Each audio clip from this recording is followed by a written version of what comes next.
I asked you to ask me questions, so it's only fair that I answer them. Let's get right into it. By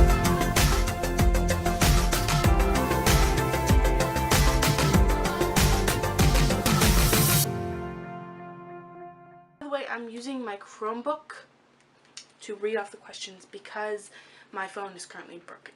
On Musically, Faith the Fabulous 01 asked, what do you want to be when you get older? Well, that is a great question. I'm a girl of many trades. I am a YouTuber, as you can see here. I am a aspiring photographer. I'm a writer. I've written 4 novels, 2 of which are published, self-published, and this third one I have coming soon is going to be published in June. And I'm also obsessed with politics. I'm also obsessed with movies and possibly directing or writing. I love a lot of different things, and at this point I have no idea which of them I would want to pursue as a career. J. Hope Williams asks, why TQ&A? Okay, that's not even a question. Jessica? She's my friend. At least, she was my friend. Am I right? _Lauren16 asks, what's your favorite part about being a writer? I'm a writer, as I said. I have been writing little stories and stuff since I was in 1st grade. My favorite thing about writing is that you get to do anything you want. Even if it's aliens eating unicorn frappuccinos. It doesn't matter. You get to pick and you get to make anything you want happen. And it's just like so much fun to do that. Now on to questions from YouTube. The you in the tube. You in the inner tube. Chloe Phillips asks, how long have you been making videos for YouTube? When did you start your YouTube channel? Chloe, this is a great question because I made YouTube videos before I had this YouTube channel. So back when I was 11 years old, we got a new Windows desktop with a little webcam, and I would make like 12-minute long rants about my favorite books. And then one day I made my first one and I was just like, oh yeah, completely unedited on the webcam. I was just like, I just made a fun video about talking about the books I like. And my dad was like, oh yeah, let's put it on YouTube. And so we did, and it was like the Bookworm Ninja is what I called it, because back at the time, you know, I was going through that phase every kid goes through, like, I'm a spy, and imagining all that stuff in your head. So I was like, oh yeah, the Bookworm Ninja, like a spy. And so that's what I made. It was the Bookworm Ninja video podcast on my original just self-titled Gmail account. I made a couple of those, like one every couple months, on a webcam, horrible lighting, unedited, like basically nothing done to it except for add some music. Then, okay, I got tired. I was like, I'm not even doing this consistently. I literally knew nothing about YouTube, and the only YouTube I watched at that point was 7 Supergirls, which, let me tell you, that can get tiring. I never watch them anymore, by the way. Don't get scared for my mental health. I stopped making videos on there, and I was like, okay, I want to make videos on the channel normally, and so I made like 1 or 2 on that channel, and then I was like, you know what, this is just, I'm not getting any views on here because it's a self-titled channel as well, and I just want to kind of start over and have a channel with a different name without having to change my personal account's information and name and all that junk, which, I mean, at the point I didn't really know how to do it, I think. And so I started a new YouTube channel called The Bookworm Ninja, and I just thought, you know, why not stick with my old thing? And that is what I called my channel. I'm doing weird hand motions, whatever.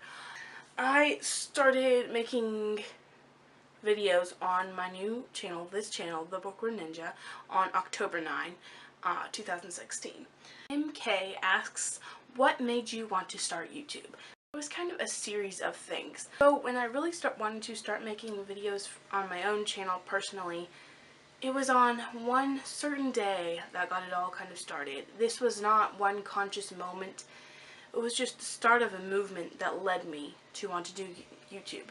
It was on March 20, 2016 that my great cousin Faith sent me a video called You Might Be a Homeschooler If 6. I did 5 fingers 6 by Blimey Cow, and oh my gosh, I loved that video. I was like, this is hilarious. This is the stuff. This is great videos. Sorry for the background noise. And so I watched a lot more of Blimey Cow, and through Blimey Cow, I found all these other great YouTubers that I love, which I'm not going to even get into the whole story right now because it deserves its own video. But before that, I had never really been watching YouTube except for, like I said, those 7 Supergirls. Because, like, my mom didn't want me just watching YouTube, and I didn't really know of any safe YouTubers. And so I was like, wow, this is what I need. I love these videos. And the more that I watched Blimey Cow videos and SGK videos and Adler Davidson and Katie Gregoire and all those other people in that community, the more I watched those, the more I thought, I love this and I would love to put out videos. I would love to do something like this. Like, anyone can do it. It doesn't matter where you are or where you're from. You can do this too. It's not just something exclusive. And even to this day, that's a message that helps me so much. When I see people even just who have less than 100 subscribers or only a couple hundred, and they're doing well or they're being recognized or they're even in the inner circle, like, that is so freaking awesome. And it's like, okay, they don't have like super awesome lighting system. They don't have thousands of subscribers, but they have great content, and they are just a really good job at making their videos for the content itself, and that is what makes them a standout YouTuber. And I can do that too. I don't have to have the perfect everything in order. I've just got to get out there and get it done and have good content. And that was kind of the moment of realization. The Max Show asks, favorite color, favorite movie, favorite food? Okay. My favorite color. Okay, I'm not a huge person on favorite colors. I used to love purple, lime green, and turquoise, but not anymore. Now I just like black and like bluish shades. I don't like bright royal blue, but I like turquoisey colors, aqua colors, stuff like that. Favorite movie. Okay, that's like asking a mother to pick between her children. Favorite child, okay? How could you do this to me? If you'll just check out my Letterboxd profile, you'll see that I have a top 4, as well as some other ones I just didn't put on there. So, I will tell you, well, my favorite movies. There needs to be an S there. Arrival, Captain America 2 Winter Soldier, Book Thief, The Truman Show, and those are my top 4, and I also have some other ones that I really enjoyed, like Joy, Avengers, Civil War. Civil War isn't the best of my favorites, but it is a favorite. And like some kiddie movies too, like Ratatouille, I love that movie. Emperor's New Groove, oh my gosh. Hey, Pacha. Sorry, that was not even really making sense reference, but I mean, I just had to do it. Favorite food, okay. Favorite food is Mexican food. If I wasn't American, I'd want to be Mexican.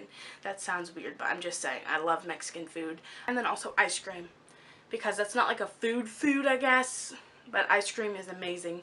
I love ice cream. Jane Price asks, who is your favorite superhero? Well, I don't know. Who do you think? Who is your favorite character in the PJO series? I don't know. Well, just in Percy Jackson series, of course Percy. Because, like, there's no one better in Percy Jackson series. But if you're including Heroes of Olympus, my favorite is, of course, Percy. Annabeth, I used to love Annabeth. Now, she's kind of gushy and eh. In Heroes of Olympus, Percy and Annabeth got so gushy. I'm like, seriously? Come on! What happened to the spunky 12-year-olds having a blast? Oh, and don't even talk about the movies. Did Annabeth have brown straight hair? Was she 20? Was Percy Jackson 20? Was Grover black? I don't think so. I also love Leo Valdez. Who doesn't love Leo? Leo! What video are you most proud of making? Oh, that's a good question, actually. I have a lot of videos that are really fun to make, and I love making them, but then I have some other videos that are just they took a lot of work and a lot of writing and thinking, but in the end I was really proud of them. And I think that video would be my Beauty and the Beast video so far, because it's the one to me that stands out on my channel. It's the one people are pretty likely to click. It has my most views, and it's kind of just me trying to talk about what I believe in, but also help people to think for themselves and not just make them agree with what I think. And that was a very important video to me. The Geek Wave asks, you own the Heroes of Olympics books? Yes, I do. I own all the Percy Jackson books and all the Heroes of Olympus books. I have a bookshelf right here, right off camera, along with my bobblehead. It's called Irony, by the way. Jordana, sorry if I'm not pronouncing it right, Kinder asked, about how many series do you think you've read? The Percy Jackson series, the Heroes of Olympus series, the Hunger Games series, Mother Daughter Book Club series, Penderwick series, Christy Miller series. Yes, I've read those, sorry. The Bliss Bakery series, the Willow Falls series by Wendy Mass. There's other ones I don't have on that shelf that I know I have somewhere. But those are just a couple of the series. On the Geek Wave asks, what do you use to edit? What editing software would you like to own? And what is your dream camera? Sticking to the trust earlier that it's about content that counts, I'll let you guys know. I still use Windows Movie Maker to edit my videos. It's pretty sad. And like a episode of The Inner Tube said a couple months ago, it's getting to the point where it's too simple and I'm having to find loopholes to get the things I want done. The camera I'm using is a Nikon D3100. It only takes 10 minutes of video, but it's like 1080 at 24 frames, which is really good. I don't have a mic currently. Anyone has good budgeted mic recommendations, please let me know, because I would love to learn about that and to use that. What editing software would you like to own? I only know what I've heard from the inner tube because that's like my everything when it comes to YouTubing and podcasting and all the equipment that I need. I would love to have Adobe Premiere because that's the editor. I think that's the one they said is super good, and not Final Cut Pro. I know nothing about it. All I know is Kevin and Josh recommended it and their videos are epic, so my dream camera, well, let's go right back to the inner tube. I think they said it's the Nikon D7500. Correct me if I'm wrong in the comments down below. Correcting people.